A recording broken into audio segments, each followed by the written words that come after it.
we're here with the Neil Diamond Experience coming soon to the Egyptian Theater. So first off, how excited are you to bring a show like this to such a classic venue? I actually saw the venue when we got the offer last year. You know, I do all my research on the venues, and I was like, first of all, wow, the venue itself is just absolutely gorgeous, and the history. You know, we're blessed to play in a lot of places. So you know, you hit it on the head. I mean, classic venue. We're really super excited to play this one. Absolutely. So how many of you are there?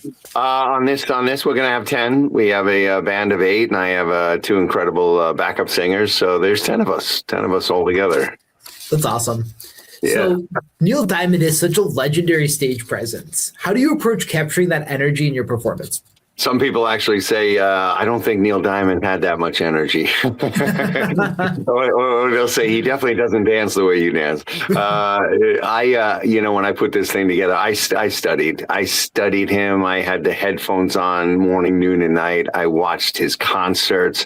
I watched the way he held the guitar, the way he would work with the audience. And being an actor, I just really, you know, exhumed all that, you know, made it a performance, you know, and it's just like, not just, you know, impersonation. It's actually like an immersion into the guy himself. So, yeah, I try and do is, you know, give as much as possible, 110% every time. That's awesome. So take us back to the beginning. How did the Neil Diamond Experience get started? Was there a particular moment that made you think, I have to do this?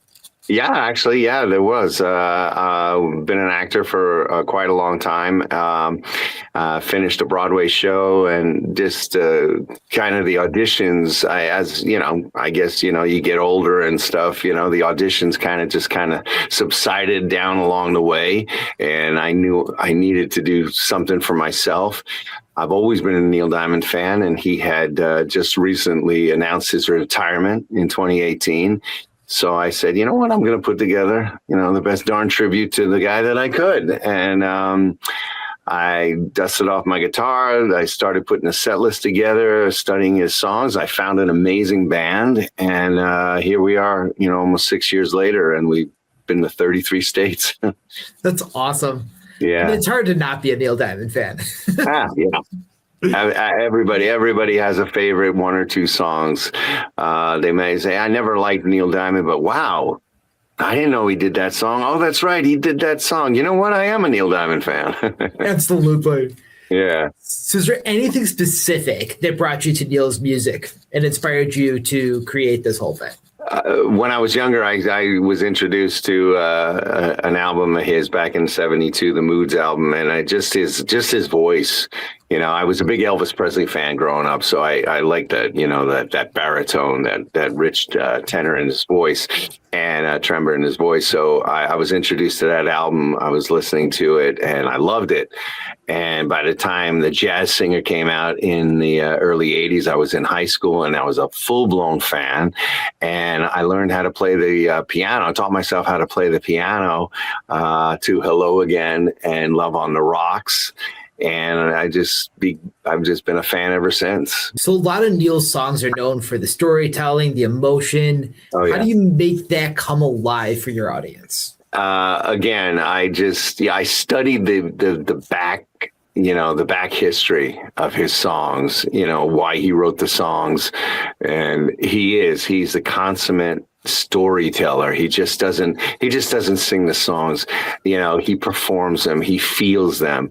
And in knowing the back history of these songs and watching him actually perform all the way through his years, that gave me, not only as an actor, but as a person too, just wow, man, you went through some stuff during this song, you know? And so when I would sing it, you know, I actually feel it. I actually feel, you know, things that he probably went through, and the energy of some of the songs. I just really embody it. It's never me just going out there and saying, okay, we have an hour and a half, we have 2 hours, let's get going. Let's do this and leave. No, I become what it's supposed to be. So speaking on the vocal side of things, do you try to replicate his vocals exactly, or do you add your own twist to it? You know what? I'm an impersonator, again, as an actor. And when I was younger, I would always, try and impersonate a lot of people. I would do a lot of impressions, and his voice was very easy because my own voice, has that baritone quality. So yes, there are a lot of songs, listening on the headphones when I was studying him. Okay, he does this with this song, or he does this with this song. But when I do the show, I get so lost in the whole show that it's never just okay. I never worry about if I'm gonna like sound just like him. I sing the songs, and because of what I can do, I do make myself sound like him. But I never worry that it's gonna like slip out, because I can listen to a lot of the songs side by side and say, oh, that doesn't sound like him, but wow, the passion is there, which and the emotion is there, and that's what the people love. Absolutely. Yeah. So which song of your set is the most fun to perform, and which one's the most challenging? There's really not a lot of challenging songs. He did write very easily, actually. As far as the band is concerned, wow, this is easy music. And so challenging, not necessarily. I just really, I love everything, and we've been doing it so much. But the one that I like to perform the most, energy wise, of course, Cracklin' Rosie really kicks everything off. People love it. It's the second song into the show. The whole Hot August Night section at the end, where we go from Crunchy Granola to Holly Holy, is really, really big. People just go crazy on that one.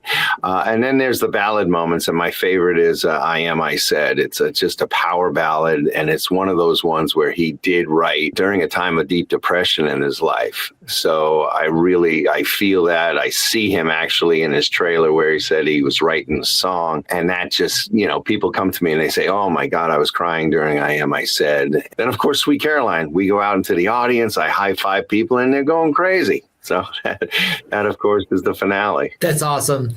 Yeah. So do you think you could point to one specific moment where the audience just lights up and it just brings everything together? One specific moment. There's so many. Gosh, there's so many. There really are. There's just, they go crazy from beginning to the end. Holly Holy really gets a lot of applause. When we go into Holly Holy, September Morn gets a lot of applause too, because they all start going September Morn, and they all start singing with me, and they sing a lot. Song Sung Blue is another moment. But yeah, when we start the Hot August Night with Crunchy Granola, and then we get into Holly Holy, it's like they're not quite sure. Oh, I know this song. And then all of a sudden I go, Holly Holy, and they go, yeah. So with Neil Diamond fans being so darn passionate, what's a reaction you love seeing most during a show? I love when I look out and I see their eyes closed and the biggest smile on their faces. They're reliving. And I see that so often. And I have a huge smile on my face. They're just sitting there and they have their eyes closed. No, not the ones, because my crowd is a little bit older. So I have determined when they're sleeping and when they're actually enjoying the show. But when they have their eyes closed and they are smiling and they're doing this and they're mouthing the words, they are reliving their experiences, being at a Neil Diamond concert. And that by far that question is great, because that is by far the best feeling when I look out. That's so cool. Yeah. Yeah. Have you ever had a moment on stage that surprised you? So spontaneous sing-along, unique fan interaction, anything that's kind of just surprised you? I'm really good with dealing with the audience, reaction. I'm good with, there's not so many hecklers, but if someone yells something out. But we did have this one guy who was a little bit, the bar was open maybe a little bit too long, and he decided to come up to the stage, like to the front of the stage, and start having a good time. But when he started actually trying to climb up onto the stage, that's when the security had to come. But for the most part, they're very, very tame. They're very tame, and they know what concert they're at. Yeah. So you personally, do you have a favorite Neil Diamond song that hits differently live than when you first heard it? Again, yeah, it's I Am I Said. When I first heard it, I thought it was a great song, and doing the research, knowing what he went through when he wrote the song. When I sing it, I sometimes get a little choked up too. I can't wait for that song to come. It's just incredible. That one and Hello Again, because Hello Again was, again, the first song that I learned how to play on the piano. And it's the one that I've known the longest. I would sing it all, pretty much all my life. I would just, every time there was a piano in a room, I'd go over there and I'd start to play and sing. So definitely those two songs. So quick one for you. Sweet Caroline, do you have the pressure to make it perfect, or is it pure joy every time? Oh, yeah, the latter. It's pure joy. There's no need to make it perfect. You could screw up the words and the people don't care because they know what's coming. They know ba ba ba. They know, and so good. They know exactly where it is. So it doesn't have to be perfect, but it is a lot of fun. And we do the key change, and when second verse, I go out and I start to high five everybody. And they go crazy. It's incredible. So if Neil Diamond walked into the Egyptian while you were playing, which one song would you pick in order to impress him? Oh, you get one song. I could go back to I Am I Said, but I could go back to that.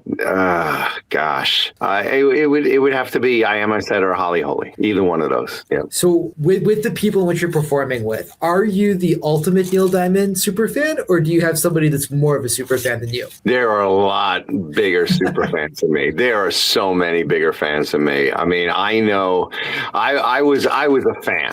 I was a fan. When I put this together, I became a super fan. But there have been super fans their whole life. There have been, yeah. So no, there are a lot. They know.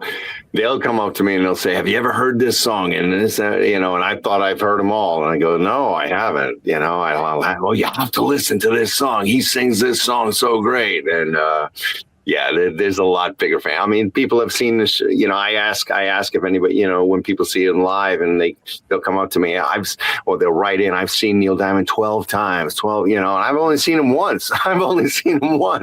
So yeah, there's a lot more super fans. So for someone coming to see you for the first time, what should they expect? A complete immersion into his life and music, a real experience. Don't expect to go in and just say, "Oh, this is a great tribute. Oh, these songs, I'll sing along."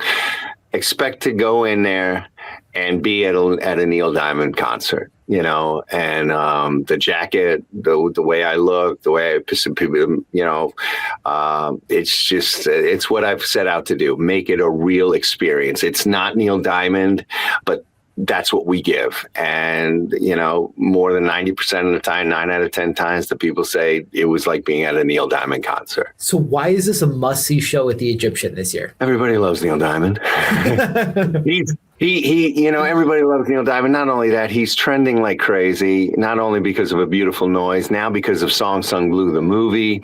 A new generation of Neil Diamond fans have come out because of the movie, which was done absolutely incredible. So yeah. And everybody knows what's going on in the world. The one thing, well, there's a lot of things, but one of the main things about Neil Diamond music, they take you back to a happier time. There's not a oh God, that song is so depressing and sad. No, they're all feel good.